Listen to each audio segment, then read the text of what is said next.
Madam, शेतकऱ्यांचे प्रश्न आहेत दसरा घासाबद्दल. काय का बुवा 1 किलोमध्ये किती गुंठे रान होतं? 1 किलोमध्ये किती गुंठ होतं म्हणण्यापेक्षा 1 किलोमध्ये आपल्याला 3 ते 4 गुंठे क्षेत्र करावं लागतं बरं का मंडळी. त्याचं कारण असं आहे की ह्या बियाण्यावरती ना प्रक्रिया करावी लागते आणि प्रक्रिया केल्यानंतर ह्या 1 किलो बियाण्याचं जवळपास त्याच्या 3 ते 4 पट बियाणं होतं. तर त्याच्यामुळे 1 किलोमध्ये तुम्हाला मिनिमम 3 ते 4 गुंठे क्षेत्र टाकावं लागतं. आता दुसरा प्रश्न आहे शेतकऱ्यांचा, याची कापणी किती दिवसामध्ये येते? साधारणतः दशरथ घासाची पहिली कापणी जी आहे तर ती लागवड केल्यापासून 3 ते 3.5 महिन्यामध्ये येते आणि नंतरच्या ज्या कापण्या आहेत तर त्या 1.5 ते 2 महिन्यामध्ये येतात. हा आमचा अनुभव आहे. आणि महत्त्वाचा विषय म्हणजे थंडीमध्ये दशरथ घासाची कापणी खूप लेट येते. आता काही शेतकऱ्यांचा प्रश्न आहे, जर आपल्याला थंडीमध्ये जर या गवताची कापणी लेट येते म्हणताय तुम्ही, तर याची कापणी जर लवकर घ्यायची असेल तर काही उपाय आहे का आपल्याकडं? हो आहे. जर आपल्याला थंडीमध्ये दशरथ घासाची कापणी लवकर यावी असं वाटत असेल तर गुंठ्याला 1 गोणी कोंबडी खत अशा प्रमाणामध्ये तुम्हाला तुमच्या दशरथ घासाला कोंबडी खत वापरायचं आहे. ते पण हिवाळा चालू होण्याच्या आधी, म्हणजे पावसाळा संपल्यानंतर हिवाळा चालू होण्याच्या आधी त्यावेळेस तुम्हाला हे खत टाकायचं आहे. आणि त्याचबरोबर जमिनीमध्ये उष्णता वाढविणारे आपल्याला त्याला रासायनिक खतांचा वापर करायचा आहे. आता भरपूर शेतकऱ्यांचा प्रश्न आहे, दशरथ घासाची लागवड कधी केली पाहिजे? दशरथ घासाची लागवड करण्याचा जो कालावधी आहे तर तो फेब्रुवारी महिन्यापासून तर ऑगस्ट महिन्यापर्यंत तुम्ही केव्हाही करू शकता. म्हणजे फेब्रुवारी महिन्यामध्ये आता बरेच जण म्हणतील फेब्रुवारी महिन्यानंतर उन्हाळा लागतो, जर तुमच्याकडे पाणी असेल तर तुम्ही त्यावेळेस देखील तो घास जो आहे तो टाकू शकता. आता काही शेतकऱ्यांचं म्हणणं आहे का बुवा आपण काय करतो, मेथी घास दिवाळीनंतर टाकतो, म्हणजे हिवाळ्यामध्ये टाकतो, तर त्यावेळी काही जणांना वाटतं का आपण हा दसरा घास पण हिवाळ्यातच टाकला पाहिजे. नाही, याबद्दल काय म्हणणं आहे तुमचं? दशरथ घास जो आहे तो हिवाळ्यात जर टाकला तर तो लवकर उतरत नाही आणि त्याच्यामुळे काय होतं की शेतामध्ये तण जास्त उतरतं, म्हणजे गवताचं प्रमाण वाढतं. आता हिवाळ्यातला आम्हाला अनुभव असा आलेला आहे वैयक्तिक की ज्या शेतकरी बंधूंनी हिवाळ्यामध्ये दशरथ घासाची लागवड केली आहे तर त्यांचा प्रॉब्लेम असा झाला की थंडीमुळे दशरथ घास जो आहे तो वाढायला थोडासा लेट आहे. तो दममानी वाढला, उतर पण त्याचा दममानी झाला, पण त्याच्यामध्ये जे तण होतं तर ते भरभर वाढून गेलं. दशरथ घास खाली राहिला आणि गवत वरती वाढलं. तर त्यामुळे शक्यतो थंडीच्या दिवसामध्ये दशरथ घासाची लागवड करू नये. दशरथ घासाच्या लागवडीचा जो कालावधी आहे तर तो फेब्रुवारी महिन्यापासून तर ऑगस्ट महिन्यापर्यंत तुम्ही केव्हाही करू शकता. आता भरपूर शेतकऱ्यांचा प्रश्न आहे की दशरथ घासातील तण नियंत्रण कसं केलं पाहिजे किंवा त्याच्यावरती तणनाशक आहे का? आता मी माझा वैयक्तिक अनुभव तुम्हाला या ठिकाणी सांगते मंडळी. आतापर्यंत तरी दशरथ घासावरती कुठल्या प्रकारचं तणनाशक आहे असं आम्ही ऐकलं नाही किंवा आमच्या निदर्शनास पण आलेलं नाहीये. तर आमच्या आपण दशरथ घासामध्ये गवत जे आहे ते भरपूर झालेलं होतं. तर दशरथ घास लहान असतानाच, म्हणजे ह्या हाईटचा होता पहिल्या कापणीच्या वेळेसच, तर त्याच वेळेस त्यातलं तण जे आहे ते आम्ही चिमटून घेतलेलं होतं. तर हाच एक माझ्या मते पर्याय आहे की आपण गवत जे आहे तर ते त्यातलं चिमटून घ्यायचं आहे.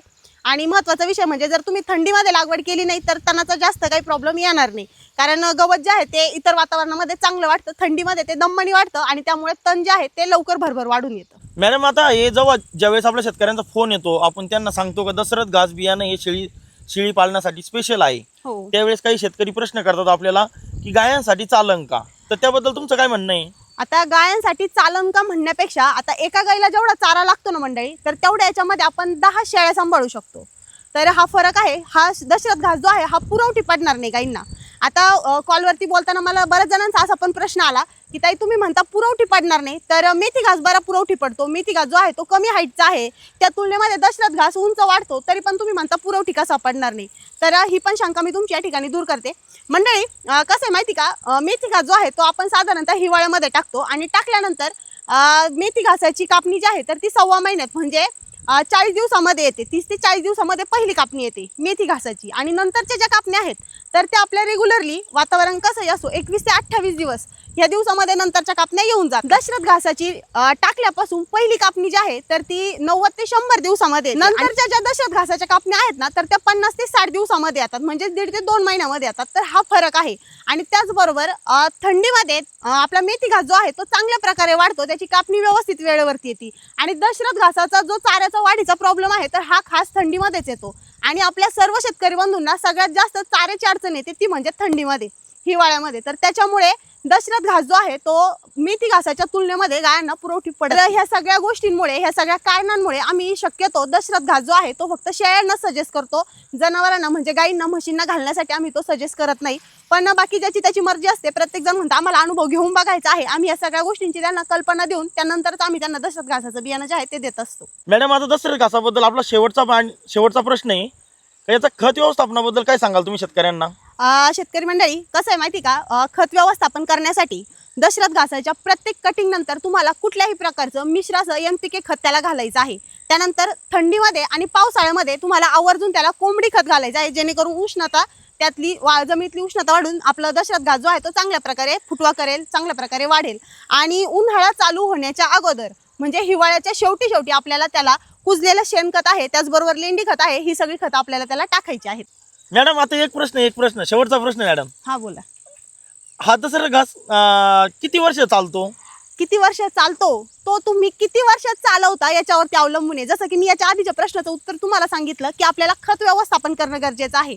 तुम्ही जर वेळोवेळी त्याला खतं घातले, त्याची पांढरी मुळी ऍक्टिव्ह राहण्यासाठी, पांढरी मुळीची वाढ होण्यासाठी त्याला वेळोवेळी NPK खतातून वेगवेगळी खतं जर सोडली पांढऱ्या मुळीवरती वाढणारी, तर तुमचा दशरथ घास जो आहे तो जोपर्यंत तुम्ही त्याला कंटाळत नाही ना तोपर्यंत तो टिकून राहणार आहे.